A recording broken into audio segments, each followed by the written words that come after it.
Recipe with पायल या cooking चॅनलवरती सर्वांचं मनापासून स्वागत आहे। आज आपण बीट याचा वापर करून पराठा करणार आहोत। आपण नेहमीच वेगवेगळ्या प्रकारचे पराठे खात असतो, पण हे पराठे शरीरासाठी खूपच पौष्टिक आहे आणि बीट आपल्या आहारात नक्कीच समावेश केला पाहिजे। हे बीटचे पराठे तुम्ही बघू शकता की किती मऊ आहेत आणि त्याचप्रमाणे ते खायलाही खूप छान लागते। बीटमध्ये भरपूर प्रमाणात लोह, पोटॅशियम, फायबर असते आणि फायबर आपल्या पोटासाठी खूप आवश्यक आहे, त्यामुळे आपली पचनसंस्था सुधारते। रेसिपीला सुरुवात करण्याच्या आधी रेसिपी विथ पायल या चॅनलला सबस्क्राईब केलं नसेल तर सबस्क्राईब करून घ्या। बीट घ्यायचे आहे। बीट व्यवस्थित सोलून घ्यायचं आहे।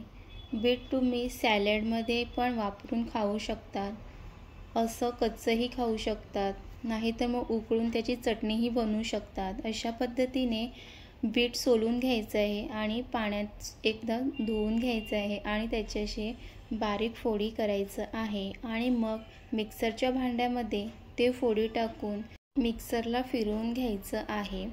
त्यामध्ये आपण एक आल्याचा तुकडा टाकणार आहे, मिरची, कोथिंबीर टाकणार आहोत आणि सर्व मिक्सरला फिरवून घेणार आहोत। आधी आपण असंच एकदा फिरवून घ्यायचं आहे, मग त्यामध्ये पाणी टाकायचं आहे। पाणी टाकल्यामुळे ते छान बारीक वाटलं जाणार आहे आणि बीट जेव्हा मिक्सरला फिरवताना ते एकदम बारीक पेस्ट झाली पाहिजे, त्यामध्ये तुकडे नाही राहिले पाहिजे, कारण मग पराठा करताना ते तुकडे त्या पराठ्यामध्ये येतात। इथे गव्हाचं पीठ घ्यायचं आहे। गव्हाचं पीठसुद्धा आपल्या शरीरासाठी खूप पौष्टिक आहे, त्यामुळे बीट आणि गव्हाचं पीठ असं दोन्ही मिळून जर हा पराठा बनवला गेला तर खूप अतिशय प्रमाणात आपल्या शरीरासाठी फायदा होऊ शकते। इथे मी मीठ आणि धनिया पावडर टाकणार आहे। त्याचसोबत बीटची करून घेतलेली बारीक पेस्ट त्यामध्ये टाकायचं आहे। आधी तर त्या पिठामध्ये पाणी नाही घालायचं, कारण जर पाण्याची गरज लागली तरच त्यामध्ये पाणी टाकायचं आहे। गव्हाचं पीठ आणि पेस्ट करून घेतलेलं बीट हे एकत्रित मिक्स करून घ्यायचं आहे। इथे मी पाण्याचा आधीच वापर नाही करणार आहे, जर मला गरज लागली तर मी ह्यामध्ये पाणीचा वापर करणार आहे। शक्यतो तर मला वाटते की मला पाण्याची गरज नाही लागणार आहे, कारण त्या पेस्टमध्येच माझं जे पीठ आहे ते छान मिक्स करून मळून होणार आहे। आता अशा पद्धतीने पीठ मळून घ्या।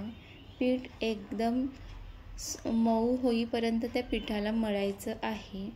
पीठ मळताना त्याच्यामध्ये असं थोडं थोडं तेल लावून ते व्यवस्थित अशा पद्धतीने मळायचं आहे। तुम्हीसुद्धा अशाच पद्धतीने पीठ मळतात का, नक्की कमेंट्स करून सांगा।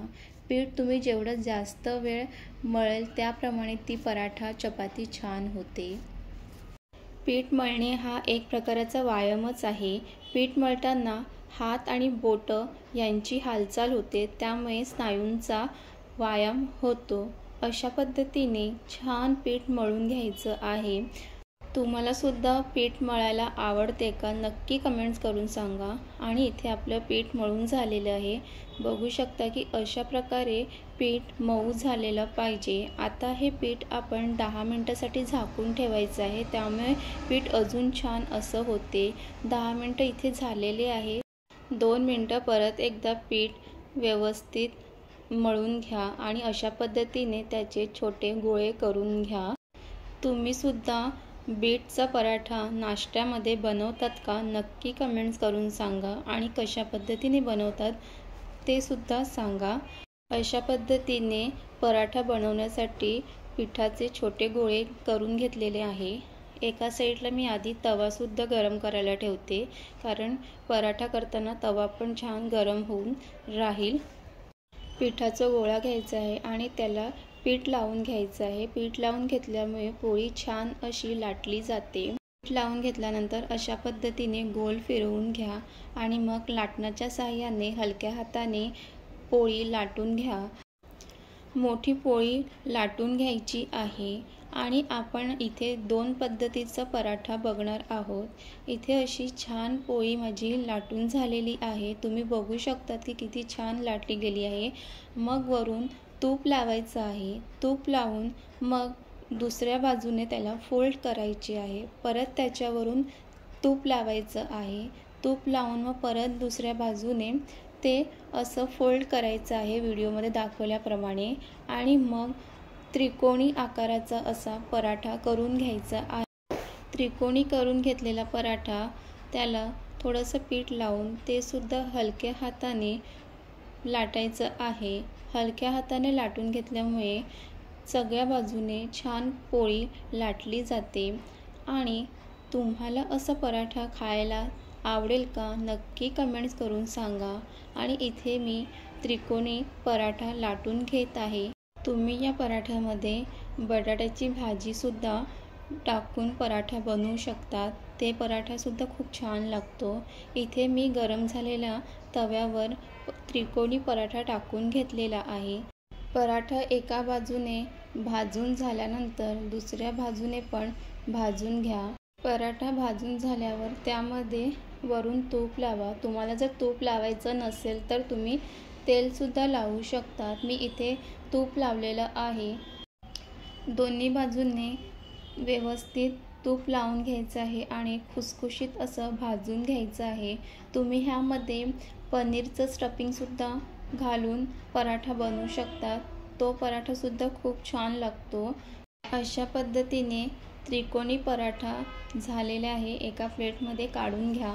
आता दुसऱ्या पद्धतीने पराठा बनवूया। इथे पिठाचा एक गोळा घ्यायचा आहे। त्याला पीठ लावून असं गोल फिरून घ्यायचं आहे आणि हलक्या हाताने पोळी लाटून घ्यायची आहे। पोळी लाटल्याने हलक्या हाताने लाटल्यामुळे सर्व बाजूने पोळी छान लाटली जाते।